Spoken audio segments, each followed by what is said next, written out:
verlede week begin met 'n onderwerp oor hoekom moet 'n kerk toe kom. Dit was nou meer in preekformaat, maar ek wil dit graag opneem sodat iemand wat dalk nie vanaand hier kon wees nie, maar graag die kort reeksie van 3 geleenthede wil volg, dat hulle dit ook by die huis kan kry. Ek gaan dit dan ook op sosiale media laai, sodat dit ook daar beskikbaar is. Nou net vir die van u wat dalk nie verlede week hier was nie, soos ek gesê het nou, ons het begin met 'n kort reeksie oor hoekom moet 'n kerk toe kom, en ons het gehoor dat die verkondigende woord by uitstek die manier is waarop ons God en sy genade en sy gees in ons lewens sien werk. Nou, die teendeel kan ons mos dan nou ook vir mekaar sien. Die wat dan nou wegbly waar die woord verkondig word, is arm in die geloof en is arm in die gees en veral ongehoorsaam aan die oproep van God.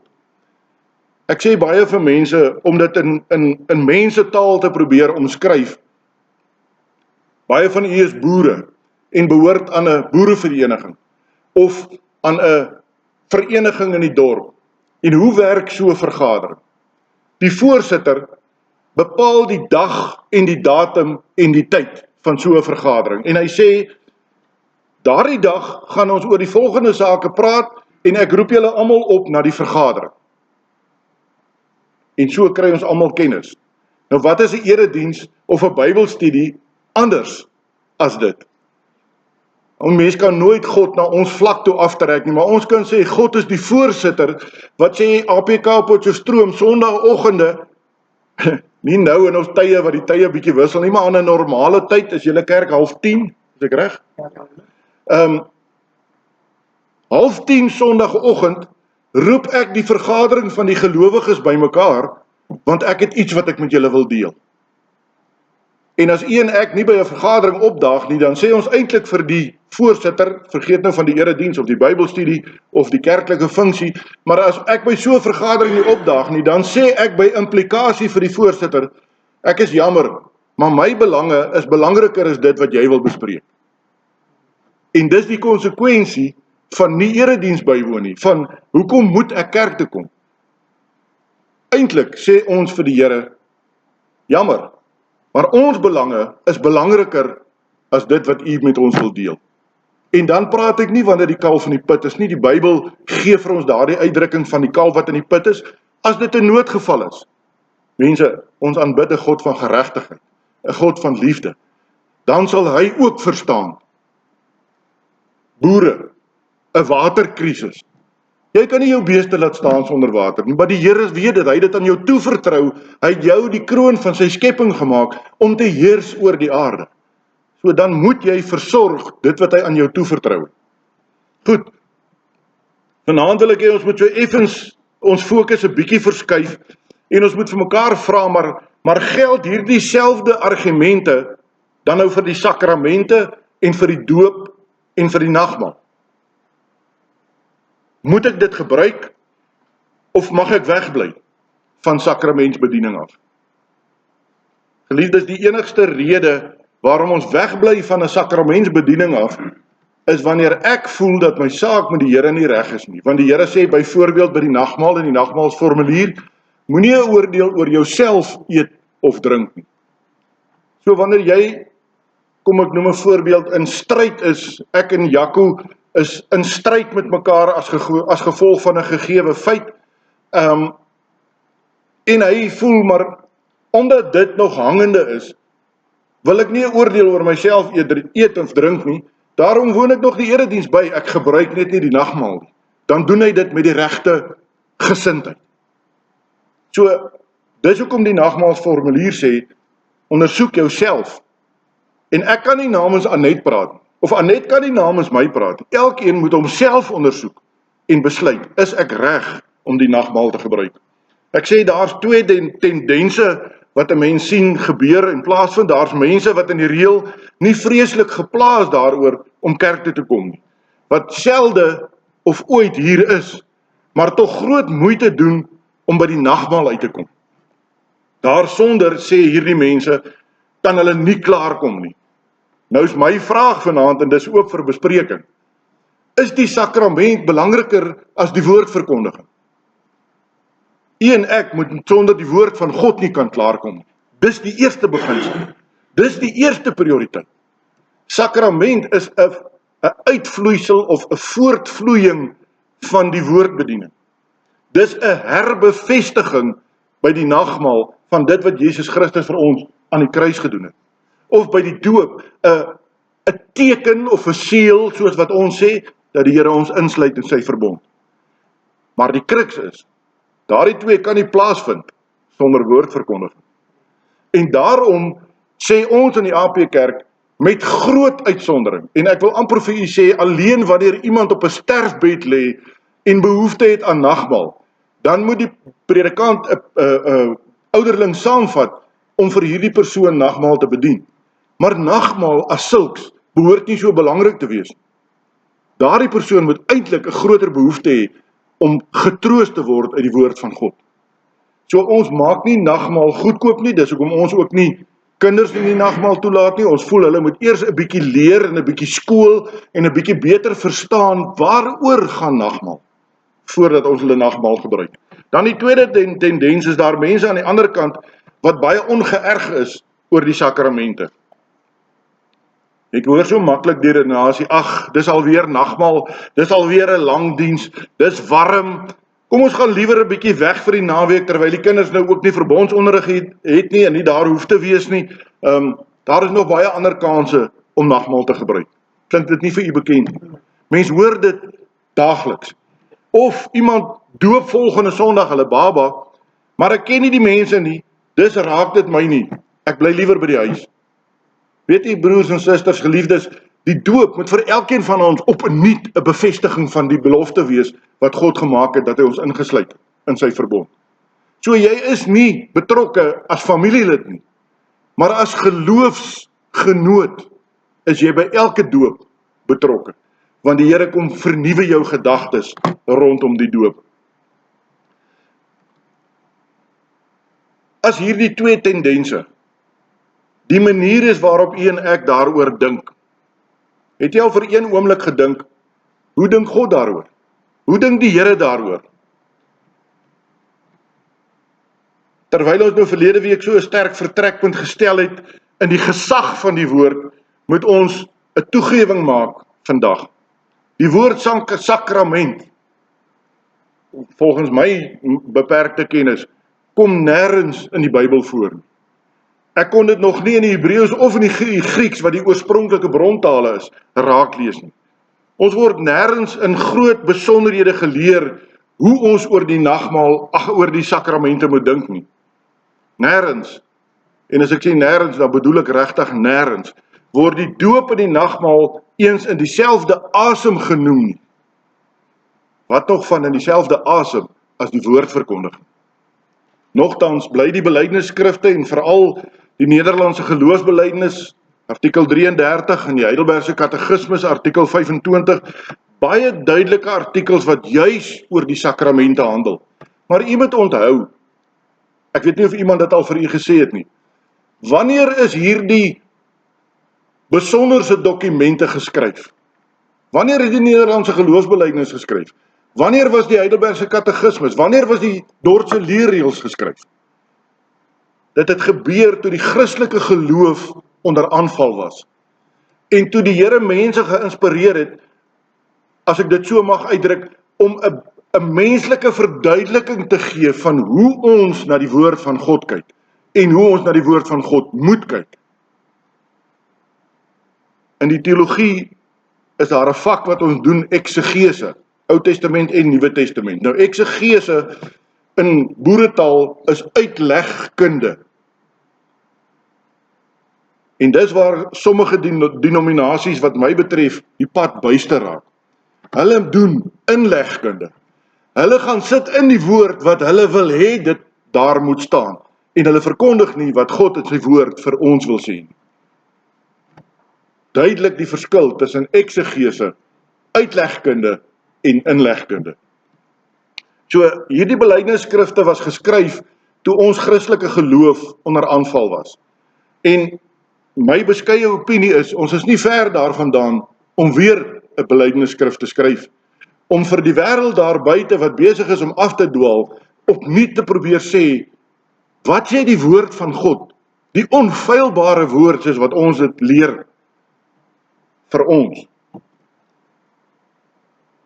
Waar kom ons dan aan hierdie sterk standpunte? Waar kom die kerk oor die eeue heen dan oor aan sakramente? Ons moet aanvaar dat ons belydenis oor die sakramente baie wyd uit die skrif delf en opsommend sê, dis wat ek sê, dis toe die geloof onder aanval was, is daar opsommend gesê wat die Here ons deur sy hele woord op verskillende plekke daaroor leer. So hierdie belydenisskrifte is geskryf, geliefdes, om vir ons 'n samevatting te gee van 'n klompie Bybelgedeeltes, maar met dieselfde kern. So baie keer is mense geneig om te sê, die gereformeerde kerk, of dan nou die doppers, soos ons hulle ken, is heeltemal van die pad af om aan te dring daarop dat die kinders die Heidelbergse katekismes uit hulle koppe moet leer ken. Maar jy weet, as ons gaan kyk na Islam, hoe verkeerd hulle ook al in hulle standpunt en hulle sienings mag wees, gaan van die standpunt uit, geef my 'n kind die eerste 5 jaar van sy lewe, en hy sal vir die res van sy lewe 'n moslim bly. Hoekom? Want hulle leer letterlik die Koran woord vir woord uit hulle koppe uit. Want hulle is oortuig, daar gaan 'n dag kom, wat hulle dit nie meer kan doen nie, en wat die Koran verwyder sal word uit die samelewing uit. Want niemand kan verwyder dit wat in jou kop is. En is hulle verkeerd in hulle standpunt? Nee. Daarom leer ons ook van kleintyd af, en ek dink die eerste vers wat almal van ons geleer het is Johannes 3 vers 16, want so lief het God die wêreld gehad, dat hy sy enige gebore seun gegee het, sodat elkeen wat in hom glo, nie verlore sal gaan nie, maar 'n ewige lewe kan hê. Geliefdes, hulle kan alles van my af wegvat, maar hulle kan net daai vers uit my kop uithaal. En dit gaan in die laaste dae wat die Here sê, wat daar swaar kry gaan kom, gaan dit ons as gelowiges se behoud wees. So moenie dink dis onnodig nie. As hierdie vanaand vir u aanvaarbaar is, dan gaan ek dat ons in die toekoms die Heidelbergse katekismes gebruik en weer vraag en antwoord, wat 52 vrae en antwoorde is, weer bietjie bespreek en dit vergelyk met die Bybel en ons eie gedagtes opskerp. Ek kan staan skuldig. Ek het die Heidelbergse katekismes so te sê uit my kop uitgeken.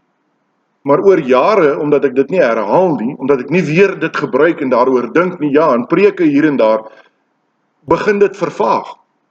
En dan weet almal van ons wat ons nou al grys hare het of nie meer hare het nie, hoe hard werk die ouderdom met ons. Ek onthou baie dae nie eers wat ek gister moes gesê het of gedoen het. Dis ongelukkige tendens, maar weet jy, ek het nie 'n probleem daarmee nie. Ek gee my nie oor daaraan nie, maar dis hoe die Here ons geskaap het. Ons moet aanvaar dat ons belydenisskrifte oor die sakramente baie wyd uit die skrif delf en ek sê dis 'n opsomming van verskillende Bybelgedeeltes saamgevat in 'n kerngedagte om dit vir ons makliker onthoubaar te maak. Ek wil hê ons moet net so, hoe sê die geleerdes, 'n paar breë penstrepe trek en bietjie daarna kyk. Die hele skrif spreek van God wat tekens gebruik. Nou u weet nou al, dis nou, wat is dit nou, 6 weke, 7 weke, wat ek nou al hier betrokke is by Potchefstroom. Ek is baie lief, hoe het 'n ou dominee Andrei van der Berg, afgetrede NG predikant in Kroonstad, hy staan bekend as dominee storieetjies. Want hy wil, as hy begin, dan sê ek wil eers vir julle hierdie storie vertel. En dan vertel hy hierdie storie en dan begin hy met sy prediking. Maar u het vanoggend weer gehoor hoe ek van 'n kunstenaar en 'n skilder gebruik maak om dit deur te trek na die woord toe. Want ons vergeet so maklik dit wat ons hier hoor as ons daar by die deur uitstap. Maar oor ons van die kunstenaar en die skilder gepraat het en van skilderye wat geteken word, skielik steek dit iewers vas. En onthou ons die preek. So ek is ook baie lief om dit te koppel, die woordverkondiging, aan iets alledaags wat ons maklik onthou. Nou sê hy hier, die hele skrif spreek van God wat tekens gebruik het. So is ons verkeerd, is 'n predikant verkeerd as hy tekens gebruik? Hy loop dan in die voetspore van Jesus Christus. Om tekens te gebruik, want die Here het geweet, ons gaan vergeet. Hy het ons geskape, hy het geweet, wat gaan met ons gebeur. By alles wat moeilik is, kan ons tog ons vertrekpunt baie stewig in die woord van die Here neem. En daarom wil ek die basis, die grondstelling gebruik en sê die sakrament van die doop en die nagmaal is nie bloot 'n kerklike instelling nie, 'n vorm van tradisie of 'n oeroue gewoonte wat ons maar by ons voorouers geleer het nie. Nee. Jesus Christus self het hierdie goed ingestel en die hele Bybel getuig daarvan. So, ons kan mos nie verkeerd wees as Jesus Christus dit ingestel het. Ons kan mos nie verkeerd wees as die hele Bybel getuig van hierdie dinge wat die Here gedoen het en wat u en ek dan het om na op te sien. As ons na die Ou Testament eers kyk, daar's baie voorbeelde waar God aanskoulike onderrig, sê die kommentare, gebruik het vir sy volk. Hy het veral tekens gebruik om sy beloftes te verseël of om dit vir hulle te waarborg. 3 voorbeelde. Net na die water van die sonvloed weggetrek het en Noag uit die ark gekom het, het die Here vir hom 'n reënboog laat maak. 'n Teken van die verbond wat die Here met die aarde gemaak het, dat hulle nooit weer op so 'n manier sou omkom. So jy sien, die Here het ons beperkings geken, want hy het ons gemaak. So nou gee hy vir ons die reënboog, sodat ons kan besef, ons gaan nooit weer in 'n sonvloed tot niet gaan nie. Die sigbare teken wat God gee, is daardie waarborg aan elke mens, wat vashou wanneer hulle bang word. En wie van ons word nie bang? Maak nie saak hoe groot jy is, maak nie saak hoe sterk jy is. Iets in die lewe maak jou bang. En dis dan wat God sê, kom na my toe. Ek sal vir jou rus gee. My juk is sag en my las is lig. 'n bietjie verder aan daar in Genesis 17 lees ons van die besnydenis as 'n teken van die verbond met Abraham. Die Here se verbondsbelofte aan Abraham is dat hy vir hom 'n nageslag, vir hom en sy nageslag 'n God sal wees. En dat hy die beloofde land, die land Kanaan, as 'n blywende besitting vir hulle sal gee. En nou maak ons as mens die fout om te sê, maar ons woon deesdae in Suid-Afrika, maar Suid-Afrika behoort nie meer aan ons. Die Here praat nie van 'n fisiese landstreek nie. Hy praat van die ewigheid. Hy sal vir ons die beloofde land gee. Hy sal vir ons 'n nuwe hemel en 'n nuwe aarde gee. Iets waarna elkeen van ons as gelowige kan uitsien en na kan lewe. En om dit te bevestig en te waarborg, stel die Here die besnydenis as 'n teken in. En in die Ou Testament, elke Israeliet wat aan sy eie liggaam die teken van die verbond gesien het, is herinner deur daardie teken aan die beloftes van die Here, aan die versekering wat die Here vir hom gegee het in daardie belofte. Hy gee 'n vaste teken wat nooit weer weggeneem kan word nie, en daarmee sê hy, hieraan sal jy weet dat ek sal doen wat ek gesê het. Die laaste voorbeeld uit die Ou Testament wat ek wil hê ons moet na kyk is Paasfees. Die bloed van die Paaslam daar aan die deurkusyne was die sigbare teken en die waarborg dat God Israel sal verbygaan. Onthou u, hy het gesê dat hulle die bloed aan die deurkusyne moes sit, en dit was die teken dat hy nie by hulle die oordeel sou vel nie, maar dat hy by hulle sou verbygaan. En terwyl hulle gelowig na hierdie teken gekyk het, het hulle geen rede gehad om bang te wees of bang te word nie. Hulle kon in vrede gaan slaap, want die Here het vir hulle hierdie sigbare teken gegee. Ongelukkig vandag, in die lewe waarin u en ek ons bevind, word hierdie teken vanaf die Here totaal en al uit verband uitgeruk. So baie hoor ons, maar die Here het vir my gesê, ek moet dit en dat. Geliefdes, die Here praat deur sy woord. Hy praat nie meer met my en jou nie. Dis hoekom hy vir ons die woord laat opteken. Daarom drome en gesigte sien, is wat my betref fiksie. En ek staaf dit uit die woord van die Here, as ek sê wat my betref. Dat daar wonderwerke kan gebeur, vandag nog, is 'n realiteit. Ons moenie by dit verbykyk. Bernard kuier vanmiddag by ons, hy en Rika, en hy vertel van 'n vriend van hom, wat, ek wil amper sê, nie 'n goddelike lewe gelei het nie, en weer begin kerk toe gaan het, en hom saamgesleep het, wat jy gesê is daai kerk se naam? Shofar. Julle sal nou weet, ek weet nog nie van hom hier in Potch. En daar word gebid vir hierdie man, en na 'n paar besoeke, Skielik begin hierdie man hoor, en niemand kan dit verklaar. Wonderwerke is nie verby nie. Dis goed wat steeds kan gebeur in ons lewens, maar dis goed wat God initieer. Nie dit wat ek afbid, wat ek laat gebeur in mense se lewens nie. Ons kan dit afbid van God. Ons kan smeek dat God in sy groot genade wel hierdie persoon sal help. In die Nuwe Testament is die besnydenis as verbondsteken vervang met die doop, en die bloed van die paaslam is vervang met die bloed van Christus. Het jy al so daaroor gedink? Die bloed van die paaslam is vervang met die bloed van Christus aan die kruis. Nagmaal verwys, die reënboogteken staan nog net so. Maar dis nie 'n kerklike teken nie, dis eerder 'n natuurteken. Jesus self het die doop en die nagmaal ingestel met 2 duidelike bevele. In Matteus 18 vers 19 lees ons dat hy vir sy disippels sê, en ek wil dit aanhaal, gaan na al die nasies toe en maak die mense my disippels, doop hulle in die naam van die Vader, die Seun en die Heilige Gees. Ek is nie hier om politiek te bedryf wanneer ek u help in die AP Kerk Potchefstroom. Maar die Here sê, gaan na al die nasies.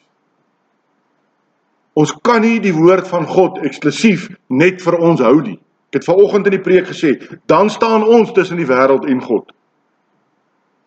Ons moet gaan doen, ons moet gaan uitdra die weldade van God in ons lewens, sodat ander mense God ook kan ontmoet. Net so lees ons in Matteus 26 vers 26 sy opdrag oor die nagmaal. Hy sê van die brood sê hy, neem eet, dit is my liggaam, en van die wyn sê hy, drink almal daaruit, want dit is my bloed. So Jesus Christus kom en hy sê, vereenselwig jou met my. 1 Korintiërs 11, 23 tot 25, kom daar 'n opdrag by. Doen dit tot my gedagtenis. Nou as die Here vir ons sê, doen dit tot my gedagtenis, wat sê hy? Onthou my. Moenie hierdie ding doen uit ritueel, of uit gewoonte, of uit plesier. Doen dit om my te onthou. Dis die opdrag wat bly staan, tot en met die wederkoms van ons Here Jesus Christus. Want daar in vers 26 sê hy, elke keer as julle hierdie brood eet en hierdie beker drink, verkondig julle die dood van die Here, totdat hy kom. Jy sien, geliefdes, ek is in 'n posisie, vanoggend het ons gehoor, waar ek 'n vennoot van God is. En in 'n vennootskap, doen nie net een vennoot die werk nie. As daar 5 is, dan word die werk tussen al 5 verdeel. As daar 2 is, word dit tussen al 2 verdeel. En so word die werk van God verdeel. Hy doen dit deur middel van sy leraar en herder in die gemeente. Maar die gemeente moet dit gaan doen, daar waar hulle pad kruis met die wêreld daar buite. Hoekom het die Here gedink dat ons hierdie tekens van die sakramente en die waarborg sou nodig hê? Wat sou u sê vanaand? Hoekom dink u het die Here gedink dat ons hierdie tekens van die sakramente nodig het? Enige iemand? Oom Frans sê ons, wat ons vergeet ook. Nog iemand wat 'n ander standpunt of voorsiening het? Dit beseël. Dit beseël die opdrag wat ons kry van die Here af. Kom ons kyk, ek gaan nou duiwelse advokaat wees. Kom ons kyk eers aan die negatiewe kant. Nie omdat die woord nie sterk of duidelik genoeg is nie. Dit het ons mos verlede week gesien. Die gesag van die woord is alomteenwoordig. Ons kan nie dit debatteer nie. Ook nie omdat God se genade op een of ander manier onvoldoende is, sodat ons aangevul moet word met iets anders nie. Positief gesien is die redes eenvoudig.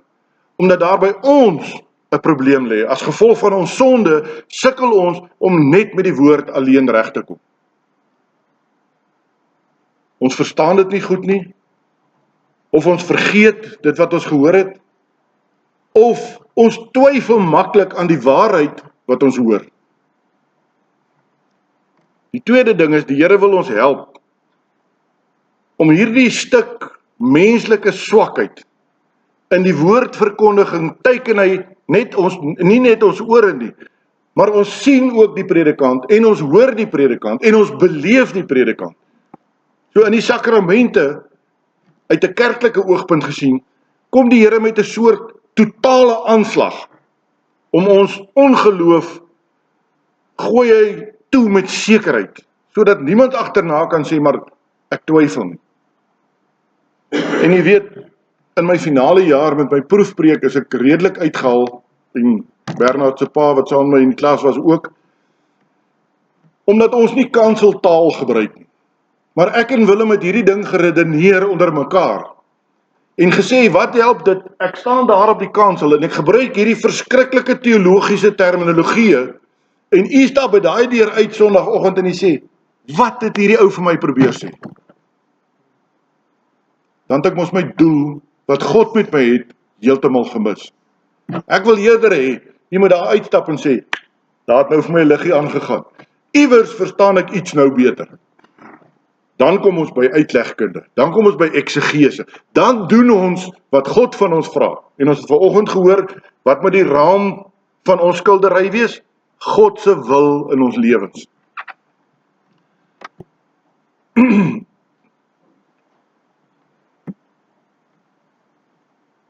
U en ek lewe in 'n gejaagde wêreld. Ons lewe waar ons van punt A na punt B jaag en daar's nie tyd nie. Herken ons nog hierdie verstommende genade en die liefde van God in hierdie stukkie versorging wat hy vir ons gee op 'n Sondag in die erediens? Verstaan ons dit nog? Dink net vir 'n oomblik, hy pas hom aan by ons menslike sondige beperkings. Hy doen dit baie persoonlik, want by jou doop word jou naam uitgeroep. Hy sê by die doop, ek het jou by die naam geroep, jy is myne. By die nagmaal word die brood en die wyn in jou hand gegee en jy eet dit. Met ander woorde, jy word deel van die liggaam van Jesus Christus. Ek maak my beloftes aan jou persoonlik, sê die Here, by elke doop en by elke nagmaal. Nou kan ons vanaand dalk vra, maar wat is die verhouding tussen die woord en die sakramente? En ek wil afsluit met hierdie laaste gedagte. Wat is nou die verhouding tussen die verkondigende woord wat geloof gee en wat salig maak aan die een kant, en waarvan ons nie mag wegbly nie, sê die Here, en die sakramente waarin God sy versekering aan ons gee? Wat is die verhouding tussen hierdie twee goed? En dis eintlik baie eenvoudig. Die woord gee geloof. Die sakrament voed en versterk hierdie geloof. So sien u, ons het albei nodig. Want die een word vir ons gegee. Die ander twee word vir ons gegee om dit wat ons reeds ontvang het, te versterk, kos te gee, te voed. En hieruit kan ons twee argumente aflei oor ons patroon van kerkbesoek. Jy kan nie wegbly van die gewone erediens waar die woordverkondiging net een en net 'n nagmaal na jou toe kom nie. Ons mag nie die nagmaal oorskat nie. Ons mag nie meer maak van die nagmaal as wat dit is nie. Want sonder die woordverkondiging kan daar die nagmaal wees. Eers as jy eenmaal deur die woord tot geloof gekom het en deur dieselfde woord in die geloof versterk is, eers dan kom ons by nagmaal uit. Dan kom druk God sy seël op ons af van dit wat hy aan ons verkondig het. So die sakramente, mag ek sê, is die stempel op dit wat jy ontvang het uit die woord. Die ouer mense, toe ons nog poskantore gehad het, 'n brief kon nie gestuur word voordat hy nie 'n stempel op gehad het. So die Here kom en hy kom stuur die brief in die woordverkondiging, en met die sakramente kom hy en hy kom stempel hom as dis die waarheid. Dis die ding wat gestuur moet word. As jy die woord verag deur nie kerk toe te kom op gewone Sondag nie, kan die sakramente niks vir jou vasmaak. Kan die sakramente geen stempel op jou geloof kom sit nie. Tog is daar een ding wat ons ook moet sê, as jy nie kan nagmaal gebruik nie, omdat jy siek is of huisgebonde is, hoef jy nie te twyfel aan jou saligheid nie. Want dis nie die nagmaal wat salig maak nie, maar die verkondigende woord wat geloof en lewe in jou wek. En daarom, en ons moes eers deur 'n pandemie van COVID gaan, voor ek persoonlik tot die besef gekom het, maar ek moet hierdie goed opneem en op sosiale media vrystel. Daar is nie kopiereg op die woord van God nie. Wie wil luister, geef hom die geleentheid om te luister. As hy dan nie wil luister nie, dan is dit die keuse wat hy gemaak het. En sodoende het ek my goed sedert COVID op sosiale media versprei. En soos ons hier staan vandag, korrespondeer ek, kan ons maar sê, met 8 verskillende mense in 8 verskillende landstreke reg oor die wêreld. Suid-Afrikaners wat soontoe gegaan het, Afrikaans sprekendes, wat sê, Dominee, moet asseblief nou net nie ophou nie, want dit verbind ons aan iets wat vir ons na in die hart lê. Aan die ander kant moet ons ook sê, jy kan nie net gewone dienste toe kom en wegbly van die nagmaal of van 'n geleentheid waar daar gedoop word nie. Jy mag dus ook nie die sakramente onderskat nie. Jy sien, ons is amper op daai punt van 6 van die een en 'n half dosyn van die ander. Die een kan nie sonder die ander nie. Hoe sê ons baie in Afrikaans, was dit nou eers die hoender of eers die eier? Die een kan nie sonder die ander een.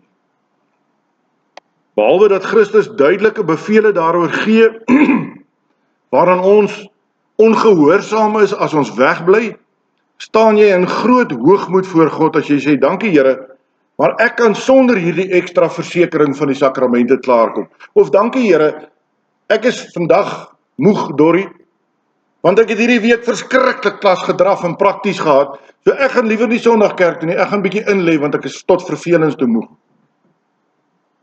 Eintlik verag jy God deur daardie besluite te neem. Normaalweg in 'n normale gemeente vind nagmaal 4 keer per jaar plaas, eenmal 'n kwartaal en dan indien moontlik Paasnaweek, wat 'n 5de keer is. Sodat daar ten minste 2 is wat jy kan bywoon, as jy dan nou die ander 2 oorslaan. Elke nagmaal en elke doop is noodsaaklik vir elke opregte gelowige. Al staan hier 'n pa en 'n ma wat 'n kindjie doop wat jy van geen Adam ken nie. Dis nie waaroor dit gaan. God kom verseël aan jou daardie belofte wat hy vir jou gedoen het toe jy gedoop is, dat jy ingesluit is in sy verbond. En as ons so na die doop kyk, dan kry die doop totaal ander betekenis in ons lewens.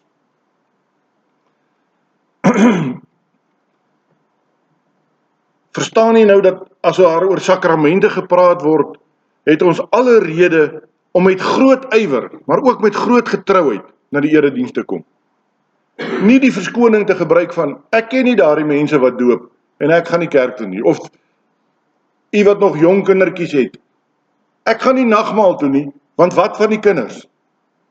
As die kinders nie binne die erediens groot word nie, hoe gaan hulle verstaan wat die belangrikheid is van hierdie dinge? Hoe gaan hulle eendag die verband bring tussen woordverkondiging en sakramente, dit wat ons vanaand doen? Sonder die woord verloor die doop en die nagmaal sy totale betekenis. En sonder die doop en die nagmaal verloor ons daardie sekerheid wat die woord vir ons gee. Dit wat dit vir ons kom bevestig, so dit verloor daardie sekerheid van die woord. En daarmee wil ek afsluit. Wil ek hê, u moet vanaand weggaan hier en u self gaan ondersoek op hierdie punt in die waarheid van die woord. Lewe ek regtig tot eer van die Here?